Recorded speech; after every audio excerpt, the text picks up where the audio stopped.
For Scarborough North. Mr. Speaker, it has been exactly 1 year and a day since the Governor-General of Canada delivered the speech from the throne, opening the 42nd Parliament and setting in motion our government's plan to make real change happen throughout this country. When I look back over the past year, it is apparent that real change is happening across Canada from coast to coast to coast. It is the result of hope and hard work, values that continue to build our great nation, and it began with the faith and trust that Canadians put in our party. Mr. Speaker, I'm proud to speak today on Bill C-29, the Budget Implementation Act, because the budget is the centerpiece of our government's plan for change. This budget represents the hopes and dreams of so many Canadians who believe in a better and brighter future, not only for each and every Canadian today, but as well for generations to come, that they will inherit a greener planet and a world of opportunities.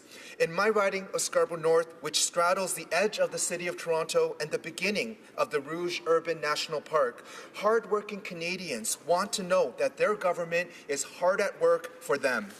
The hard-working father wants to know if public transit will be improved so that commuting to work downtown from Malvern doesn't take up 2 hours of his precious time each day. After working 2 long shifts, he can think of no greater joy than to be in home in time to tuck his 3-year-old into bed.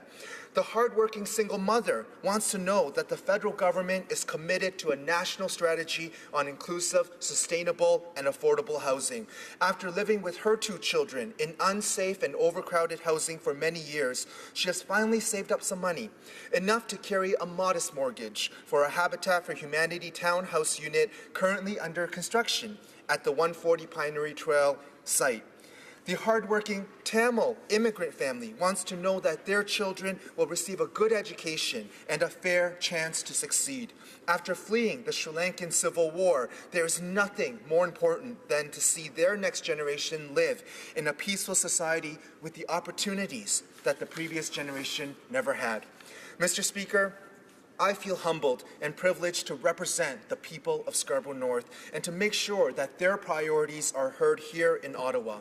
I'm proud to stand in support of Bill C-29, which will help implement a budget that is making real change happen for Canadians. It is change that will result in new investments for much-needed infrastructure like public transit and affordable housing, as well as clean water and the expansion of trade and transport. Now is the time to invest. While interest rates are low, and Canada's debt to GDP ratio is the lowest of any G7 country. Over the next decade, our government plans to invest over $180 billion in infrastructure, helping residents not only in Scarborough North, but all across our country.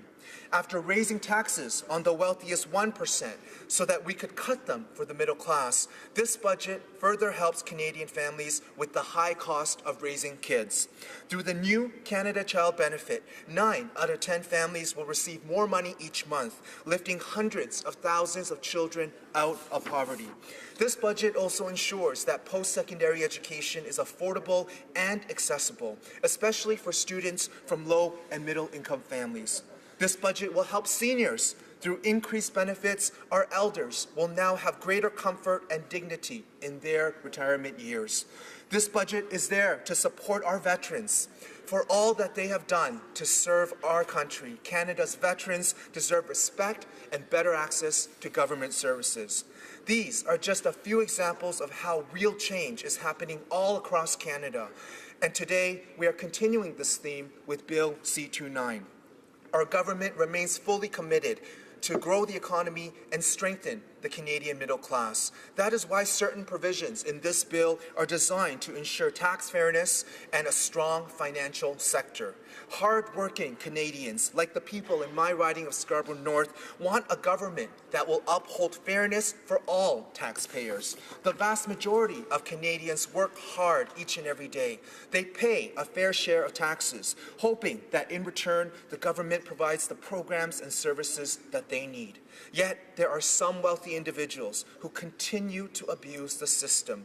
It is precisely why this bill seeks to combat underground economic activity, close tax loopholes, and prevent tax evasion here in Canada and abroad. When the rich elite benefit from unwarranted and unintended tax advantages, it is hard-working, everyday Canadians that have to pay the price. When wealthy individuals inappropriately use private corporations to reduce or defer taxes, for example, it is simply wrong that they are not paying their fair share. That is why our government will ensure effective administration and enforcement of Canada's tax laws, making the necessary changes to improve the integrity and fairness of our tax system. Hardworking Canadians also expect that our financial institutions remain strong. Banks are indeed where Canadians typically go to cash their paychecks, to deposit their retirement savings, and to take out their mortgages.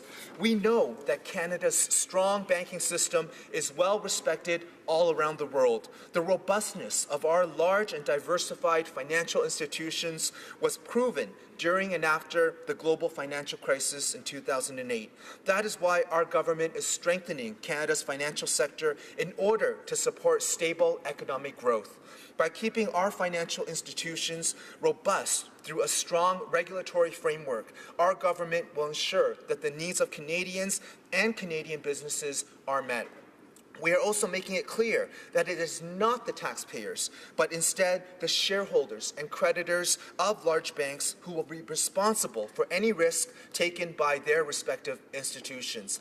That way, hardworking, everyday Canadians will not be left with the bill when economic turmoil hits.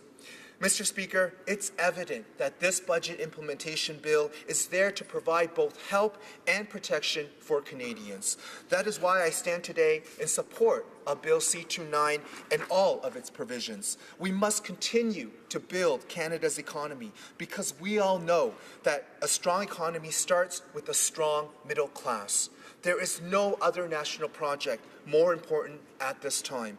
When middle-class Canadians have more money in their pockets, it means they can feel confident to spend more, to save more, and to invest more. This grows the Canadian economy. It grows Canada's future. And I cannot think of anything more crucial than creating opportunities for both today and tomorrow. When I think about the hopes and dreams of hard-working Canadians in my riding of Scarborough North, and indeed across Canada, I think about what it is we want to leave behind for our future generations. The choice is ours to look ahead and ensure that we work towards a future for our country that we can all be proud of.